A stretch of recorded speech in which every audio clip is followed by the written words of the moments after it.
if we don't go through that dark night of the soul, right, as a lot of us call it, we really don't get that conscious awareness. And that's the gift, right? It comes from having that dysregulated nervous system, needing to dig deeper, needing to understand more than just ourselves. Welcome to Entrepreneurs Recovery Podcast, a podcast where we explore the world of entrepreneurship, recovery, resilience, and the healing potential of psychedelics. Welcome. I'm so grateful that you are here today. If this is the first time you've listened to the show, tune in. Today's episode is a guest that we've had on a few times. And before we get to that, I want to just share that if you like this episode, if you would take a moment to leave a review on Spotify or iTunes, or even like and subscribe on YouTube, it helps the channel to grow. It helps more people to receive all of these great guests and all this content that is here for free. So thank you so much for doing that and taking a moment to leave a review. And, you know, today is a beautiful day. We have Dr. Keean Kirk back on the show for a fifth time. And today we're going to dive into something that is near and dear to my heart, the gift of a dysregulated nervous system. And it might sound like a oxymoron, but you'll see in this episode where Dr. Keean dives really deep, and together we dive really deep into what that means for the nervous system to be a gift and all of the fruits that come from that idea. So I'm not going to give you any more than that. I just really hope you enjoy the episode. And also, by the way, as a bonus, at the end, I share a little bit about some of the new work I'm doing, which is not new at all, just a new explanation of the work that I'm doing as a psychedelic experience curator for people and what that means. So tune into the whole episode. You'll hear that at the end. I hope you enjoy. Hey, Dr. Keean Kirk, welcome back to the show. Hello, thanks for having me again. Yeah, it's great to have you back for the fifth time. And I think we said we're going to do quite a bit of these, a series, maybe 8, maybe more. Mm-hmm. And, you know, it's really because of audience and people want to hear more conversations. I've had people reach out who have been on the podcast as guests saying, I can't wait to hear Dr. Keean again. And so bringing you back has been very fruitful, and I'm grateful that you're back on again. Yeah. Thank you for the opportunity again. And I just love keeping up the discourse, and, you know, the fact that other people are reaching out and wanting to have these conversations. It's important that we're doing this collectively as a community. I think that's where the healing is. We've talked about that, and yeah, I'm excited to dive into this topic today. Yeah, it's going to be great. And we got the microphones all set up now. They sound much better, and so yes. we'll have some good clarity. Actually, no one's complained about that, but you know, as a podcaster, I'm like, oh, I can hear that difference, but no big deal. So it's amazing what you can do with a regular plug-in Apple microphone too. I was surprised. It really is. You know, you can buy all the fancy equipment, but you plug in those Apple headphones, whether it's in your phone or into a podcast, and they're pretty amazing. That's what I typically use too when I'm doing coaching sessions or one-on-ones when there's no video. So yeah, so I think there's been there's been a lot of big topics we've covered. You know, we've covered, religious trauma, and we've covered idealization and devaluation, and we've covered some ground, quite a bit of ground. And today, I think we're going to get into something we're going to call the gift of a dysregulated nervous system. And as we open up this episode, I'd love for you to give us your sort of definition or what you think the meaning of that is. And then we can dive into this a little more. I can talk about what I think too about it, but what do you, when you hear the gift or the gift of a dysregulated nervous system, what comes up for you?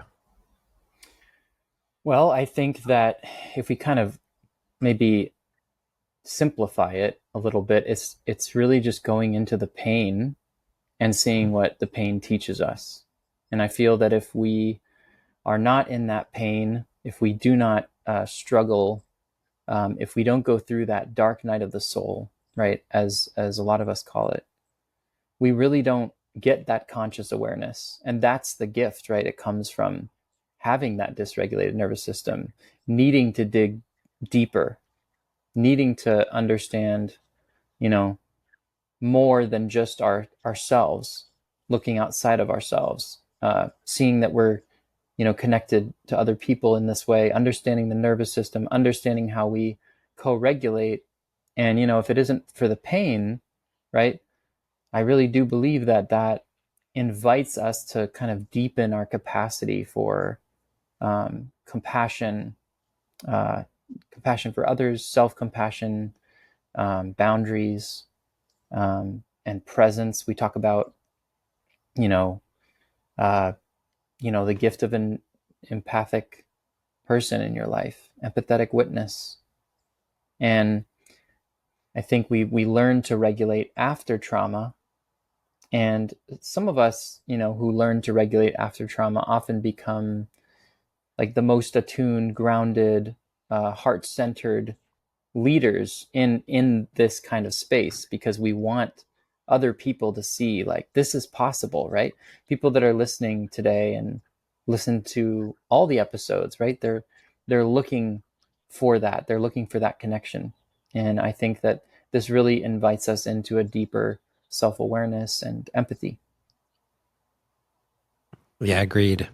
I I agree with all that. I mean, it's something that if you've if you can relate to it, right? If you can understand what the nervous system even is, Right. did we grow up and go to high school and, in 11th grade and the teacher's like, let me teach you about your nervous system. Let me teach you about all of the ways that your autonomic nervous system and your heart brain connection and the neurochemicals and the hormones and all this. I didn't learn that. And I don't think Mm-mm. many people have learned that in a, Mm-mm. and maybe it's not relevant for every person. I don't know. But I can tell you that learning about it later on, way later on in my Mm-hmm. life, gave me power. It gave me personal power because then I knew that this nervous system and the way that it often reacts to life is not Jesse. It's not me. That is something in me that is wired for survival. It's wired towards how can I survive in this environment? And it's not always wired in a way that I would like, especially as I expand in my awareness and I connect deeper into my self and my purpose and my spirituality and intimate relationships and all these things that I want, good things. And Mm-hmm. at the same time, I have a dysregulated nervous system that wants to sort of be addicted to crisis management, as we talked about, or things that are uncomfortable, but they're actually comfortable. And so I, I really like spending time on this topic because for those who are listening and those who are understanding what we're talking about, where something happens and instead of it being like, oh my God, there's a gray area to this, I can see like multiple perspectives. Instead, it's like, boom, I'm triggered. My nervous system went from 0 to 100. Now I can't see as clear as I could. And now it's black and white thinking. And now it's like, I have to fix this. I got to get rid of this. So I'm going to dissociate. I'm going to eat food. I'm going to do whatever it takes to Mm-hmm. stop feeling this way. And that is obviously prone towards issues and problems in the long term. And I think that so now we've kind of talked about I didn't talk about really the gift of it, I guess, yet, but just to give the background about this nervous system and how it can react and respond in building a relationship with that part of yourself. Yeah, and I think, I mean, the fact what you're highlighting now makes a lot of sense, right? Because we have to understand what it's like to go through the pain, what it's like to be in a dysregulated nervous system, to understand the gifts of that, right? And some people might think like, what do you mean the gift, right? That's just really difficult, really challenging. No one wants to be in a dysregulated nervous system. But when we start to kind of, enter into somatic healing and giving our body this new connection, you can kind of feel your way through the pain with the embodied healing. And, you've got things like breath work and, meridian tapping and co-regulation, and all of those things help rewrite the body's story, because the body has a story, right? And I think when we think about attunement, and we've talked about this before, but there's that attunement over the advice, right? When someone sits with you without needing you to change, tells your body that it's safe. This connection is safe. And co-regulation is like the original medicine your nervous system feels, right? Uh, Clarity with and connection in. And so when we think about the empathetic witness and the dysregulated nervous system, it's almost like really just the antidote to that, right? Is that we have this ability to co-regulate with somebody else and sit with them, and we're not asking them to change. We're asking them to show up as they are, with all their wounds, their cuts, their bruises, and sitting and being in presence with one another, right? And really just being in that space, not trying to fix it, just witnessing. And then when we go through that dysregulated nervous system, we start to learn, how do we do this with ourselves, right? Because we can do that with another person, and it is very healing. And when we first experience that, we've talked about that, where, for both of us, right, we've had that experience of like, there's an empathetic witness here. There wasn't before, and now there is. And so it's almost like your whole body exhales, right, in the presence of someone like that. And so if we look at how powerful that is, and then we implement it into ourselves, into our own mind, our own thought process, our own relationship with our own autonomy, right? We can start to learn how to regulate our own nervous system if we've been modeled and given that feeling of kind of being in the womb, right? Everyone's kind of looking for that feeling of going back to the womb and how that feels, right? To have that connection and that safety and that stability. And so I like to think about how the dysregulated nervous system really draws our attention to what is happening. It's like that alarm. It's not the enemy. It's not uh, only all bad, right? It is also has elements of goodness that it brings and redirects our attention to what needs fixing, to what needs witnessing. Uh, and again, when I say fixing, I use that lightly, but I think it redirects our attention to what needs compassion and care, and ultimately Yeah. leading to changes. Yeah, and I like when you brought up the womb. It's something that you brought up recently in one of our private conversations, and it was really fascinating to hear that. So I'd like to expand upon that a little more, because there's obviously that's related to the mother wound, the maternal Mm-hmm. wound, not feeling that safety as being in the womb, even as a child or an adult. Can you expand Mm-hmm. upon that and kind of elaborate on that? Yeah, absolutely. So when I bring up the womb, what I like to explain is that, when you grow up in an environment where your brain is learning to make thousands of predictions um, about what to do next, how to react. If it's an unstable, unsafe environment with either parents or caregivers, your brain is learning that there's either safety or unsafety, right? There's no dial. That parent or that caregiver is going to have extreme reactions to things, right? It's either going to be 0 or 100. And so when we think about that, what a lot of people have in their relationships with their caregivers as they're growing up that are not traumatized in that way is that their caregivers are able to hold nuance. They're able to hold that dial, and they witness their caregiver or their parent holding that dial and pausing when they have something happen that's challenging in life. And their reaction, the parent's reaction, might be to say, oh, okay, this person hurt me, and so I'm going to put them on the scale at like a, a 50 or 40 instead of ultimately to 0, right? And then disconnect, right? It's more of a healthy reaction to have looking at that scale and holding yourself in the nuance of the situation. Well, if children don't grow up with that, right, they're only modeled the 0 or 100 reaction. And we see this a lot in personality disorders. We see it a lot in idealization, devaluation. And when that happens, we don't have the ability to hold the nuance ourselves because we're tracking a parent that is dysregulated. We're tracking a caregiver, and we're trying, our brain is trying to predict what is going to happen next. And we start to build these predictions, and we start to wonder, okay, am I going to get the 0 or 100? Am I loved or am I hated? And in cases where that's not the case, right, when you grow up in an environment where there is the nuance, you start to build a womb, your own womb around yourself. This is your space, right, where you feel safe, where you feel like you can be regulated and calm. And when you create this womb, you know that you can always return to it. It's been modeled for you. It's been modeled for you that this is how you create safety. You've experienced co-regulation with parents that are not dysregulated all the time, that there is consistency there. And so you're creating this womb for yourself.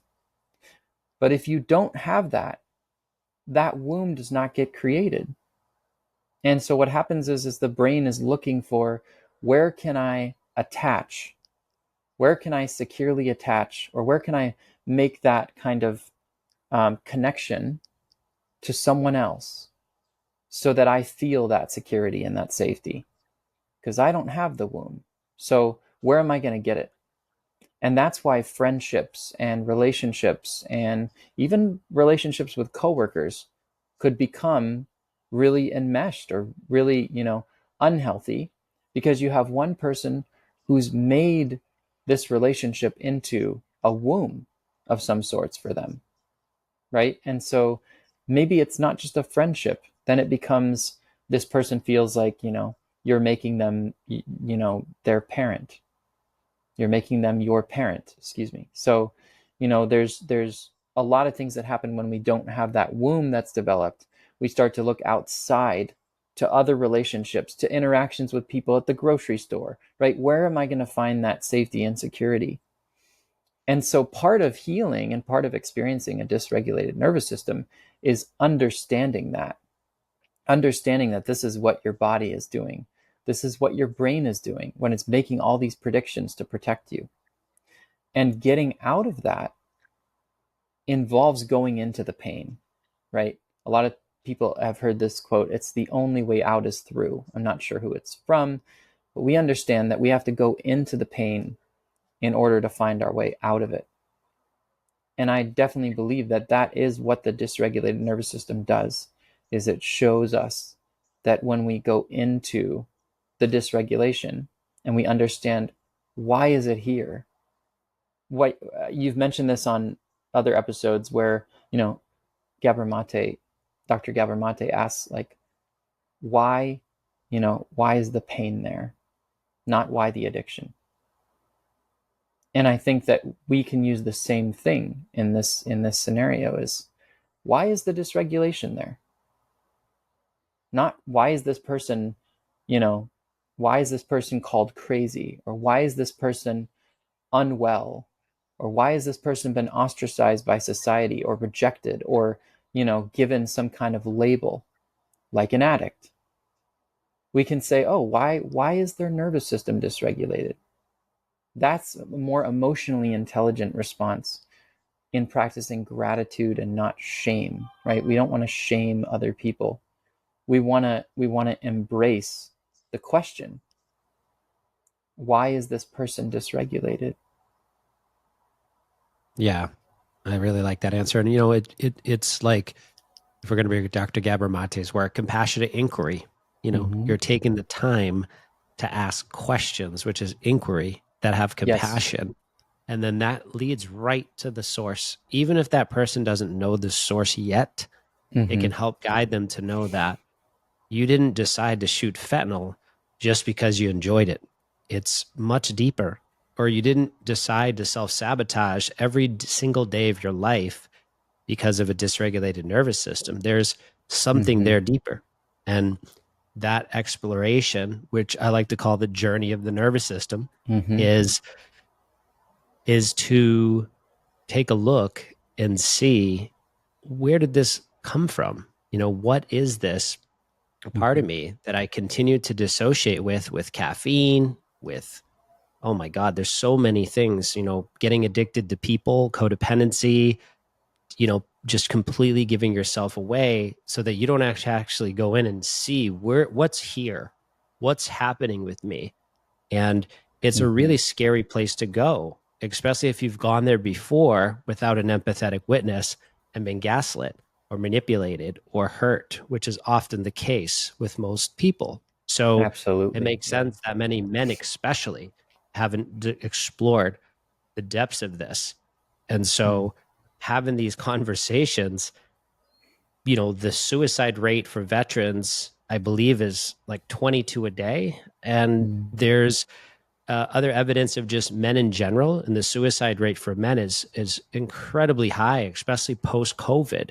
I don't Mm-hmm. see it getting any better with what's Mm-hmm. happening in the world. So it's having these conversations that we can help someone to hear this and go, "Oh my God, it's my nervous system." And that's what happened to me. It's like, oh my God, this isn't because of my dad leaving at 3, never calling for 17 years, complete decimation of my own self respect I felt, and my own abandonment comes directly Mm-hmm. from that. But that's Mm-hmm. not exactly it, the whole picture. There's more hits the nervous system took over time. And then I did even additional damage to it, and that could have been through lack of nutrition, drugs, alcohol, and even other addictive behaviors, sex, different things that I didn't let my nervous system just settle and be and allow. But also having an empathetic witness, someone who can actually be there. And that didn't come till later in life. In the second half of my life, I started Mm-hmm. finding the empathetic witness, which could be a friend, a therapist, it could be a family member, it could be, Mm-hmm. it could be a church member, it could be whatever your part there. Who knows? For me, it's Mm-hmm. been very select people, very certain therapists, because not all Mm-hmm. therapists are great, and Mm-hmm. certain friends. And so I think that having this conversation about this is really important and what it means, because if you're living in survival and that's normal, because a lot of people, I don't even think they realize they're living in survival. It's just a normal state. So they get jacked up in the gym, jacked up on the caffeine, jacked up on the stuff, and they're just, here we go. And it's like, why? Where are we going? Mm-hmm. And Mm-hmm. I just think it's, there's healthy, and then there's excessive in survival. And I've lived in both. So it's just a curious conversation as my nervous system continues to heal, continues to, I continue to grow, just like yours. We're Mm-hmm. not on here having this conversation like, oh, I did it. I've atoned for all my sins. I have no nervous system dysregulation. I am ready to now be enlightened. I'm going to have enlightenment to the heaven or wherever. Not at all. And I Mm-hmm. think that's the case for anyone. If you're listening to, I've listened into like some Mel Robbins lately. I've never get into her, but I started listening to her, Lewis Howes, all these people have they have dysregulated nervous systems too when you get to know them, but Mm-hmm. they've also done a lot of they've done a lot of work too. And so I think this is really important. And then that goes back to one of our other episodes of putting people on pedestals and idealizing. And Mm-hmm. so Yeah, yeah, and a lot there. yeah, I think it's really important to understand that, the goal is not to be regulated all the time, right? That's just we are prone to dysregulation. It's recognizing it, it's becoming aware of it, it's noticing it, right? And not being judgmental towards ourselves, right? Like I've shared with you, like the approach that I like to take is that body first language. It's thinking about, how is the body making decisions for me, right? And reducing shame, because a lot of people, they don't separate their brain from themselves, right? And I think that's where we get into trouble, because everything becomes about our identity. And I do this, I have anxiety, I have depression, I am an addict. And it's always this ownership. But people aren't saying, like, my brain is, making predictions to protect me. My brain is responding to trauma from, years ago and protecting me from threats that are no longer there, right? It's doing its best to do that.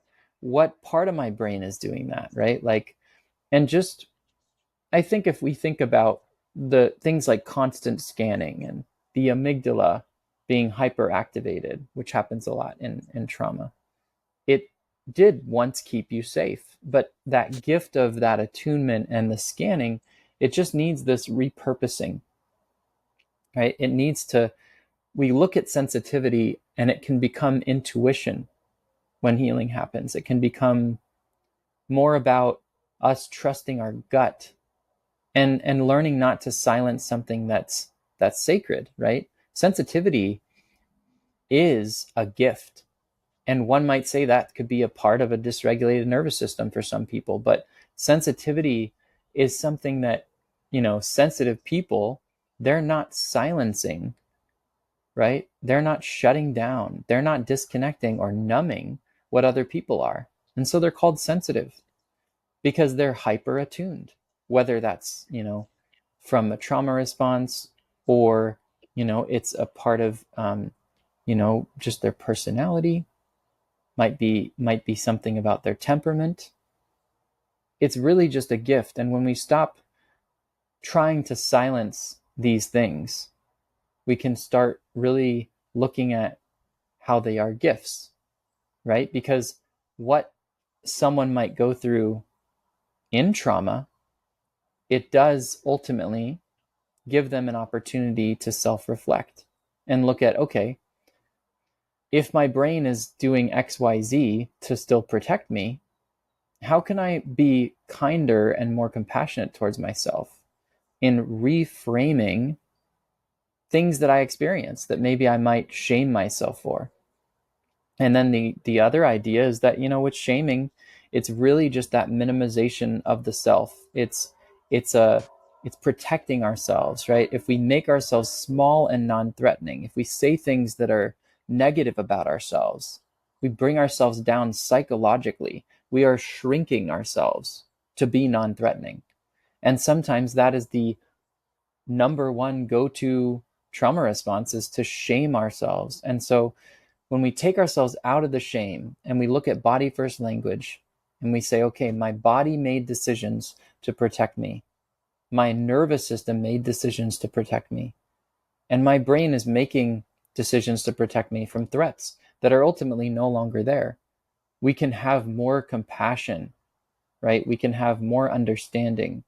We can separate the idea of making it personal, of saying this is who I am, right? It is, of course, personal, but we can separate ourselves from the identity piece of it, right? If we understand our brain, that doesn't have to be us. We get to say, my brain is doing this. However, I am consciously choosing to witness what my brain is doing, and witness what my body is doing, and witness what my nervous system is doing. Again, being that empathetic witness, but again, towards ourselves. How do we witness ourselves? Well, we step back and we take a look, and we look at all the logistics. We look at all the mechanics, right? Mechanical aspects. And that's what we've, covered before, is this neurobiology and neuroscience, understanding what's happening in our brain, understanding what's happening in our body and our nervous system, and using that as a tool instead of just shaming ourselves and using these nebulous terms like, I have anxiety. I like to reframe that as, my brain is trying to protect me from threats that are no longer there. My brain is giving me 1,000 predictions on what could go wrong. it's giving me different outcomes so I can prepare myself based on the remembered past and the sensory present. Yeah, I really like that a lot because once again, it's empowering yourself to realize that you have parts of your brain and even in the body that are not wiring and firing together in a way that is most optimal and efficient. And so there's things that are there. Maybe there's tears or injuries, PTSD, or even post traumatic stress injury, which is sometimes called Mm-hmm. instead of disorder. And Mm-hmm. looking at those injuries that happen cause some type of tear or injury in that process in the brain where we're really getting into the neuroscience of the brain. But is there a course on that I took in high school to learn about it or no? And I think that one of the things that we're going to do is have a workshop, and we're going to go into in the workshop these parts of the brain. We're going to go into what we know about the brain as this emerges, this science, and then obviously go into each of our strengths of what we know about the nervous system, because it's so fascinating to me. Because when Mm-hmm. you think about the gift of a dysregulated nervous system, it sounds like an oxymoron, but because of the dysregulation of my nervous system, I was able to find all of these modalities of healing.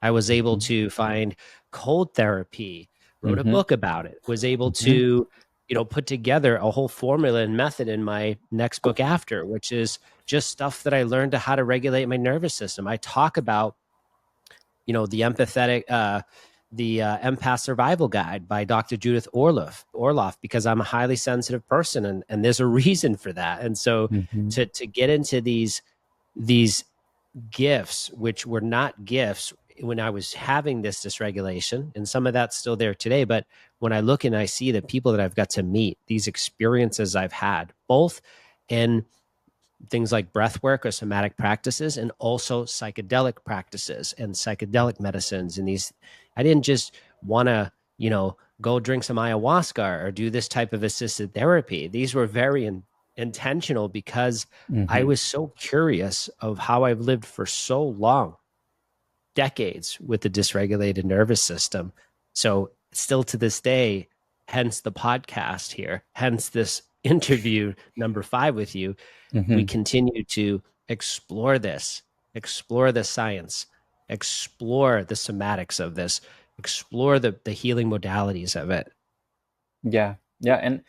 And I think when we explore it, and we explore it with gratitude and not shame, right? We're recognizing and we're acknowledging that these trauma responses were really just, they were genius, right? They were ways, like a brilliant escape hatch, a great decision to protect ourselves, emotional numbness, people pleasing, being hyper empathetic, right, towards maybe the wrong people, or people that have a lot of challenges that would cause us more dysregulation, um, dissociation, right? These were intelligent responses, and they deserve gratitude, not shame, right? They deserve to almost like acknowledging each part, and saying like, thank you for what you did for me.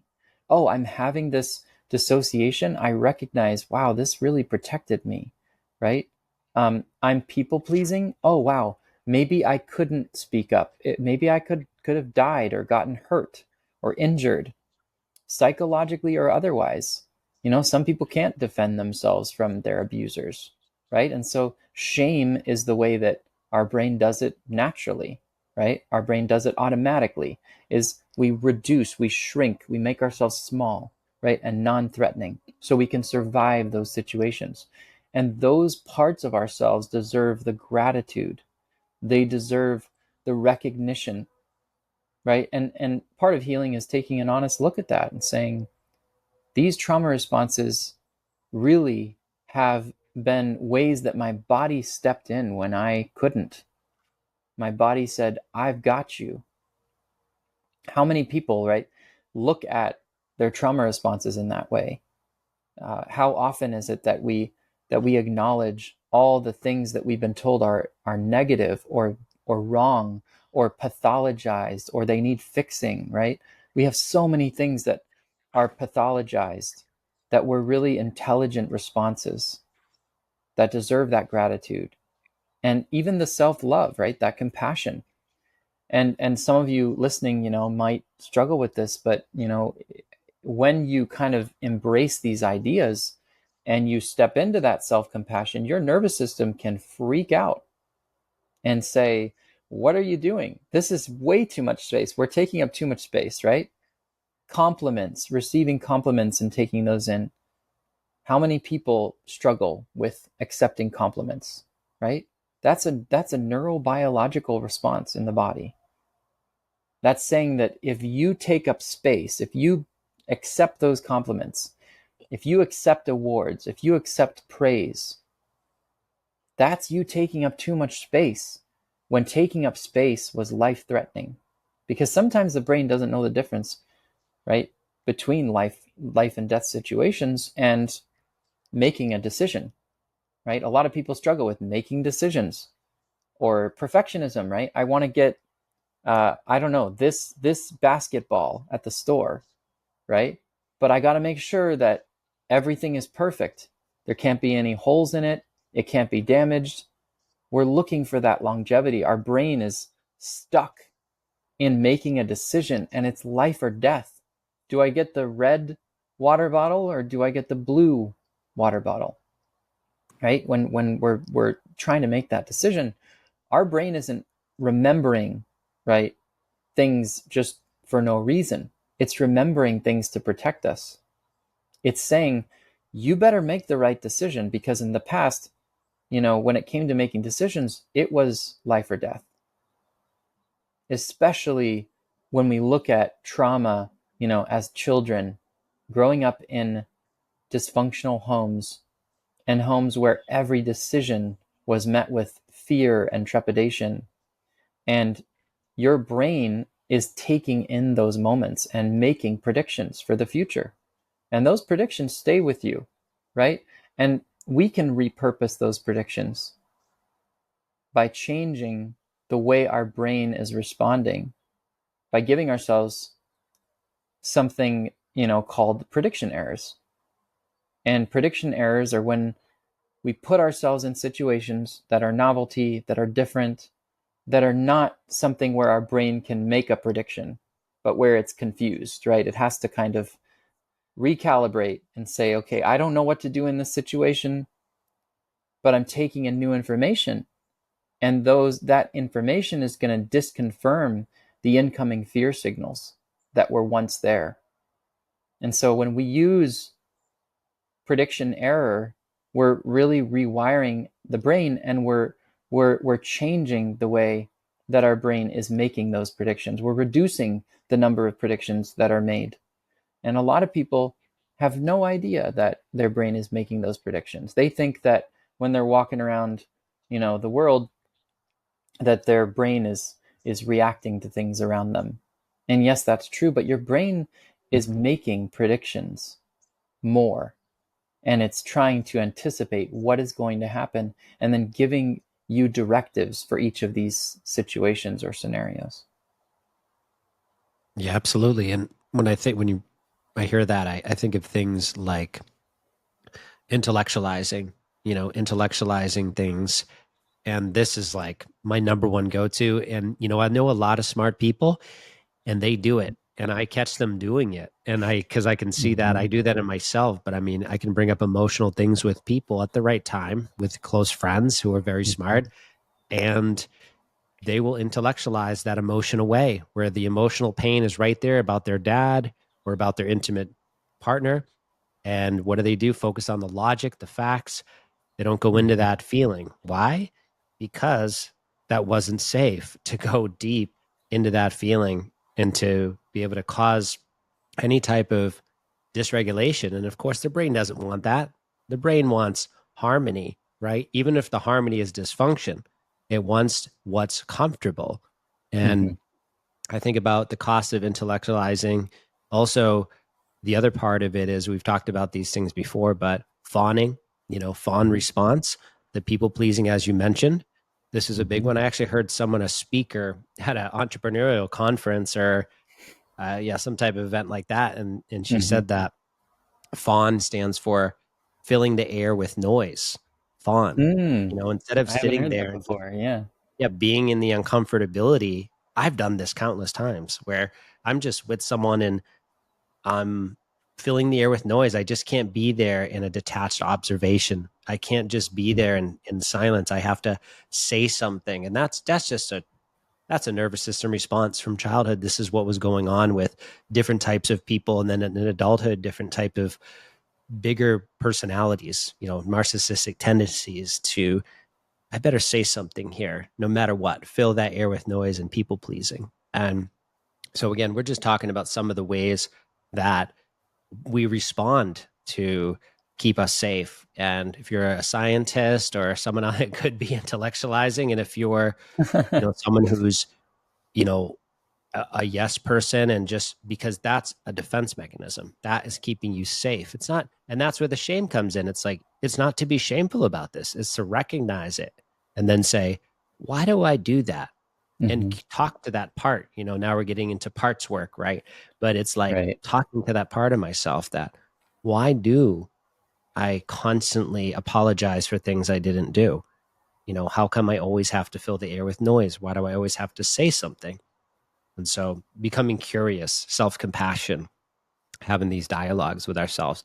And then ultimately, if you can find someone to talk about this with is really, really important, because you can Mm-hmm. only take it so far with yourself to be your own self healer and self scientist. I mean, there's things that you got to run by the right person, and hopefully you have that person in your life, the support person or whatever type of Mm-hmm. guide, mentor, therapist. Could be a professional, might not be. Some of my biggest healings ever in my life have come from just a friend who didn't edit Mm-hmm. my story, didn't change Mm-hmm. the words, and just let me figure it out as I spoke with them, as they just held the space. Mm-hmm. Absolutely. And I think, when we look at these survival responses, the fight, the flight, the freeze, the fawn, you know, the we're really just understanding that they're, biological intelligence. It's not personality flaws. We think that, you know, these are like flaws in people, but these are responses that our body is deciding on. It is out of our control. And, for someone to look at the reality of that, right? This is biological intelligence. This is a gift from my body that's protecting me. And that's why, I really don't uh I don't my go-to is not pathologizing, right? I think in some circumstances it can be helpful. I'm going to hold the nuance on that. And I also think that non-pathologizing healing work, there's a reason it's there. There's a reason it resonates with a lot of people, because we're not punishing, diagnosing, labeling, categorizing a biological intelligence that happened to protect us, right? Does not make that person have this personality. I think labels is keeping us in a space of permanence instead of temporary. And permanence is a space of, it can be a space of fear. It can be a space of needing certainty. That's why we have idealization and devaluation, right? Devaluation is protecting. It's making that confirmation that this person is unsafe, and therefore we have to disconnect. Because if we disconnect, we won't be annihilated, right? That's that protection. Or idealizing. This person is perfect, and therefore we can trust them, right? So we can get that certainty. But the reality is that a lot of life is in the temporary, and shifting into the temporary is important in acknowledging the temporary. I heard this amazing it's a quote or just kind of something that I came across, and was talking about flowers, and this guy was saying, you know, to the florist, how do I keep these flowers alive? Like, what do I do? You know, do I buy this certain seed? Do I water them a certain number of times a day? And he just took the guy's hand and said, flowers are not meant to be here forever. They're meant to bring us into the present moment. And they bring us beauty, they bring us life and connection, and then they die. And we're not, you know, when we look at trauma responses, the goal is not to keep them there. And I like to think of them as flowers too, right? Because we don't want to water the flowers that were there for us, protecting us in those moments. If now we don't need those flowers anymore, you wouldn't keep them in the vase, you know, for an exponentially long period of time and keep watering something that's meant to bring us into the present moment, because that is not supposed to last forever, just like these trauma responses. And I think it was, you know, a really powerful, uh, I guess, just hearing them talk about the flowers in that way was very powerful, right? Because it's true and it shifts us into what really matters. And a lot of these trauma responses are about permanence and your brain trying to protect you, right? But when you step away and you say, you know, maybe when I make this decision to buy this product at this store, it doesn't have to be life or death. If I say that I'm going to buy this item and maybe it's imperfect, I don't have to have it forever. I don't have to have that, you know, I don't have to have this reaction. I can practice being a little bit more detached and saying, okay, well, maybe I'll buy this basketball and it'll serve its purpose for me for several years. But I don't have to go into making sure it's perfect for longevity. I can just appreciate it for what I bought it for, which was for the time I'm using it. And I think we get pulled away from the beauty and the power, right, of being in the present moment. And we see this with, like, you know, society and culture trying to give us the next best thing, the newest product, right? Like, there's always some upgrade. You look at, like, phones, for example, you have these contracts or you have these service providers that are saying you can upgrade if you sign into this contract. Something is really powerful about staying in the present. Yeah, that's powerful. Yeah. It's it's a lot to I think a lot of times listening to you and having, you know, time to integrate what you just said. There was a lot of wisdom in that. So I'm sort of sitting with that. And yeah, it's, you know, I think a lot of the work that I've done and maybe some of the work you've done is really trying to understand of why culture and society, as you start to do your own healing journey, you start to realize, like, dude, this place is really, really fucked up. And you start to realize, like, what is being pushed and what is being brought into your light, into your attention, which is your Mm-hmm. light, I guess you could say. And Mm-hmm. whatever gets your attention, there's your energy. And so, you know, whether it's iPhone 97 or, you know, whatever the next thing is, it's like that's vying for our attention. And then why? Because of status. And then why? If I have Mm-hmm. status, then I have significance. And I feel a certain way about myself. And for those that don't have that, okay, I'm poor. I don't have that. I can't, I'm shameful. I didn't have rich parents. I'm not living my Mm-hmm. purpose. Like, it's so set up for shame in this society and set up for, and it's, you know, if you're not agreeing with this, if you're like, no, you're just being negative and dark. I mean, I keep going back to Gabor's work because he spent a lifetime in his newest book, The Myth of Normal. It's like, just read that book. Mm-hmm. Like, there's there's plenty of evidence in people to talk about this. And I think at this stage after COVID and where we are today, people are starting to be like, there's something screwy going on here, and it's been going on Mm-hmm. for a little while. Let me do some of my own little research and figure out if this is true.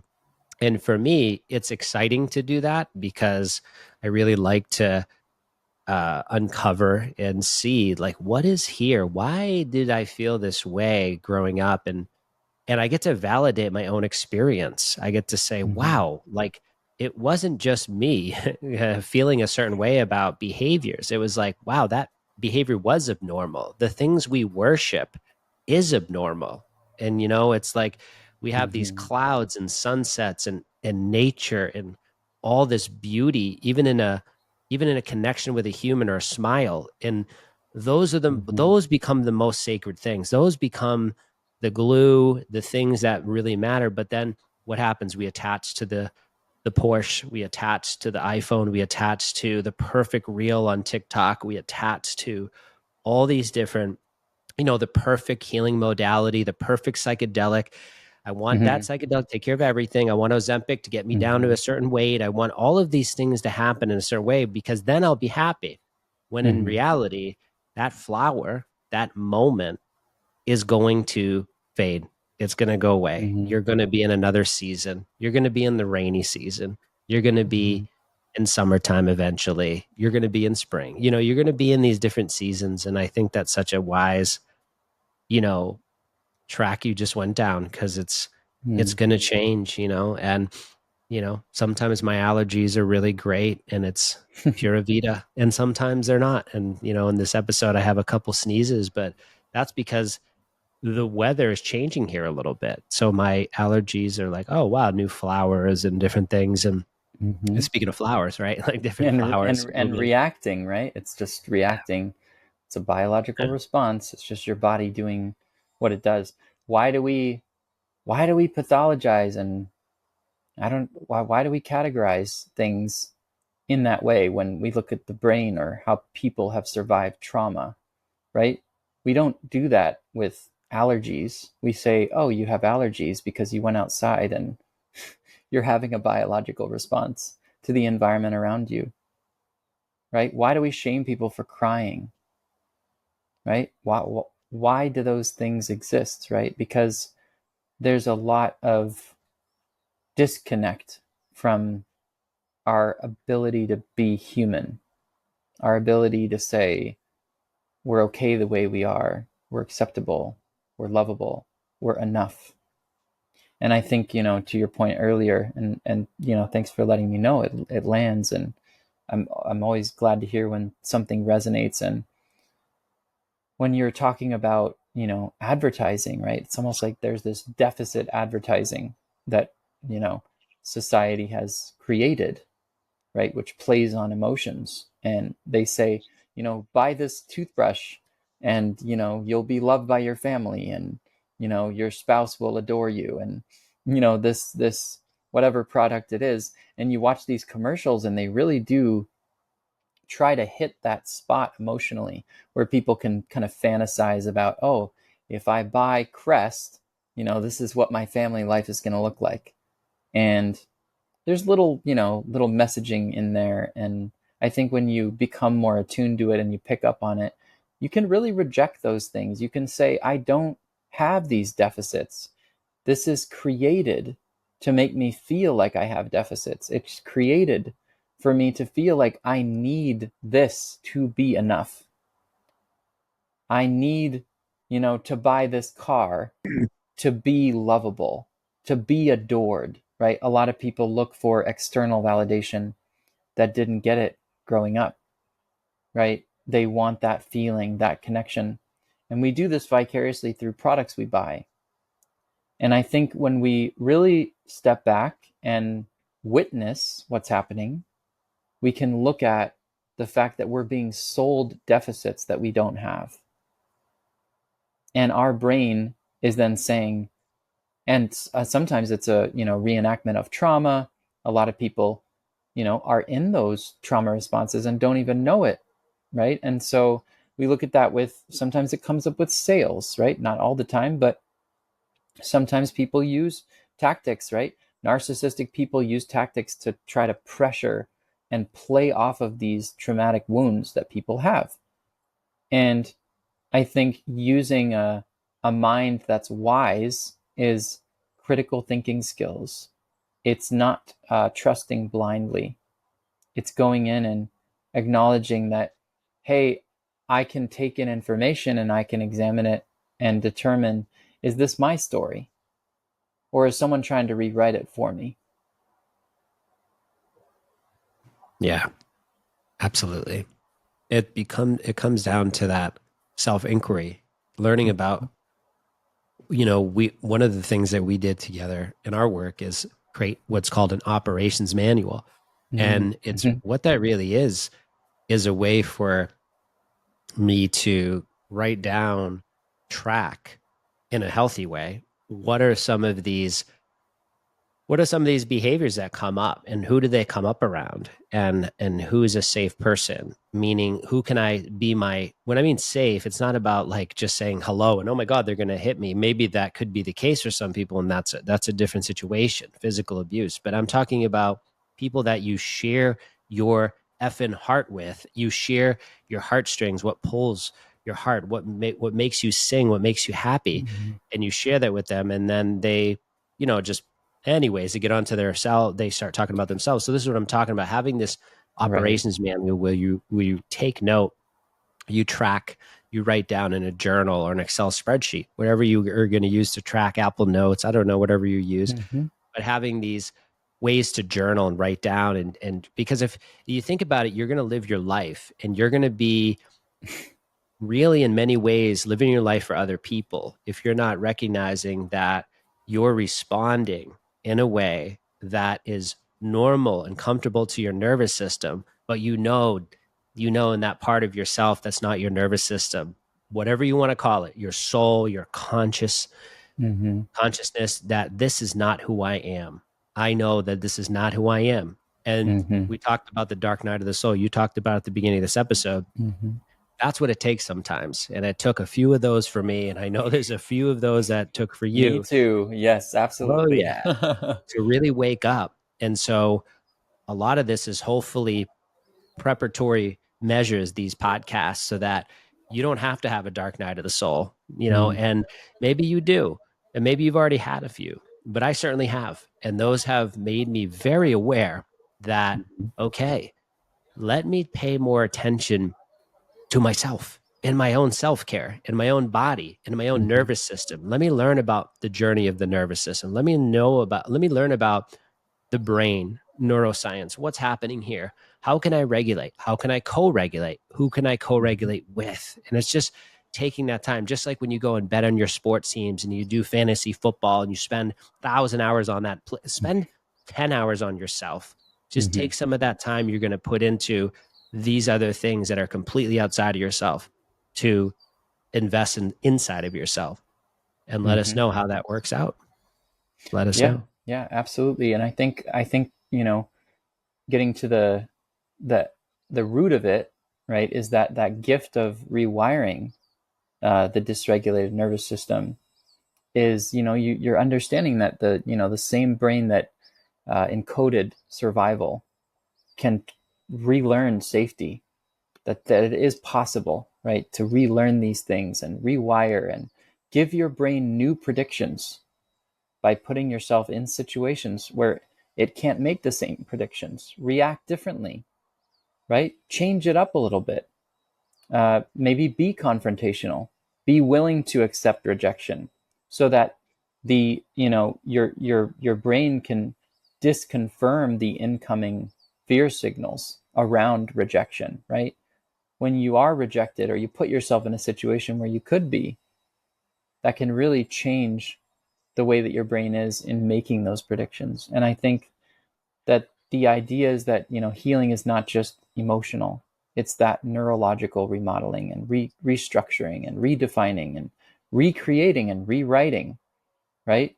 And reframing all the things of how your brain encoded survival before, and how it now can be repurposed for your better.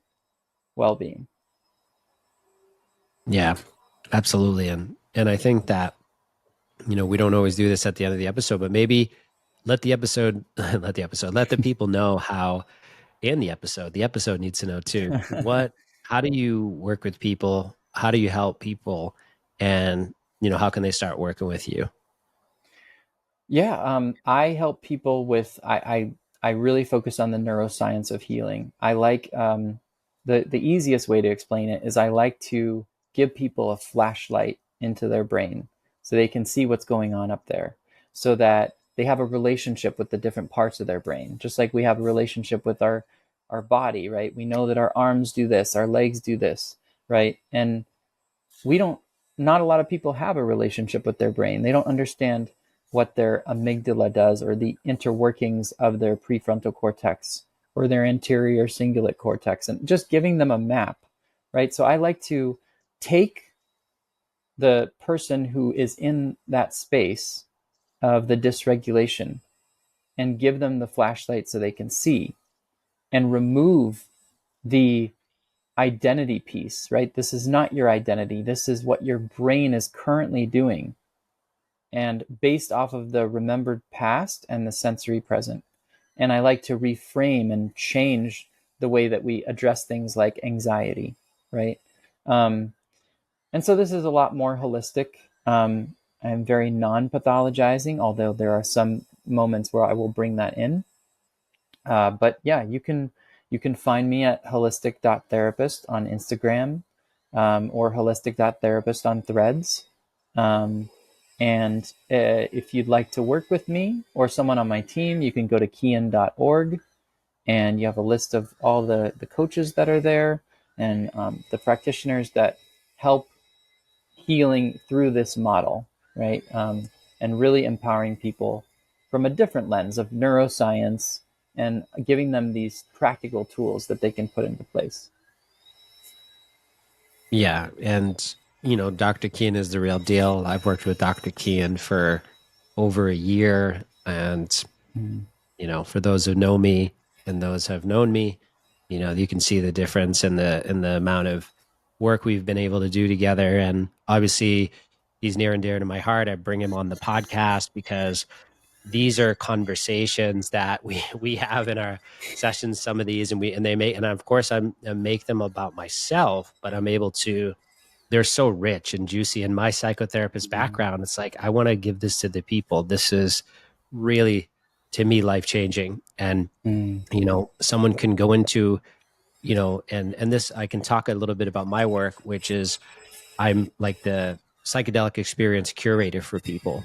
People come to me and they go, "Hey, here's what's going on," and I get to use my psychotherapy therapeutic background. I get to use my trainings in different types of plant medicine, and I get to be able to, okay, this is what sounds right for you. This is where I think you should go with integration before the journey and lots of integration Mm. after with me. And of course, the actual experience itself, which could be in different countries, it could be in different places, wherever is the right fit for you based on the need. But without Keean and having therapeutic support, an ally, a guide in that who's also friendly in those spaces of psychedelic medicines, it's really game changing. And so, these are the types of services that we provide, and it's really nuanced to really meet the needs of 2025 and beyond. And this is where we are today. This is, there's Hmm. different approaches that we're trying to, not even trying, it's just being, this is who you are, non-pathologizing only when it's needed to bring that in. And then for me, it's the nuanced healing of psychedelics medicine in the way of, if you know our backgrounds, my background Hmm. coming from addiction recovery, extreme black and white, I Mm. take this very surgically of that space and that information, and especially the integration of those medicines. So, anyways, so grateful for you, Dr. Keean. Thanks for coming on again. And we're going to do a couple more, of course, and Well, have a great yeah, time. and thank you for, and it goes both ways. I feel like I've been, blessed with a gift in working with you, and I think we all, come into these spaces in collective healing with our gifts, and you clearly have these amazing gifts. And again, the gift of a dysregulated nervous system, right? That we both have, that we're working through, and repurposing. And I think each of us can bring that into these spaces, and it is healing together, right? There's co-regulation and there's also co-healing. I guess you would just call it that, right? It's being the mirror to each other. It's knowing that, and that's what I love to do, is like in the work that I do with people, is that it is a co-healing process. It is two human beings sitting with each other and processing life together. And there is no authority figure. There's collaboration, and there's learning from each other.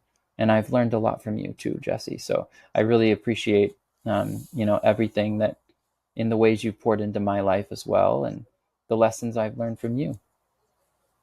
Yeah, thank you so much. I receive that. And of course, yeah, we'll continue the co-healing together. And thank you, everyone who's listening. Stay tuned. We're going to have some more episodes coming out, and so grateful you could be here today. Peace. Awesome. All right. Thank you for checking out Entrepreneurs in Recovery podcast. We are so appreciative that you are here. Make sure you go ahead and like and subscribe to the show on YouTube. Leave a review on iTunes and Spotify so more people can find the show. Once again, thank you so much. We have great episodes and content come out in the future. Thank you for being here. Have a blessed day.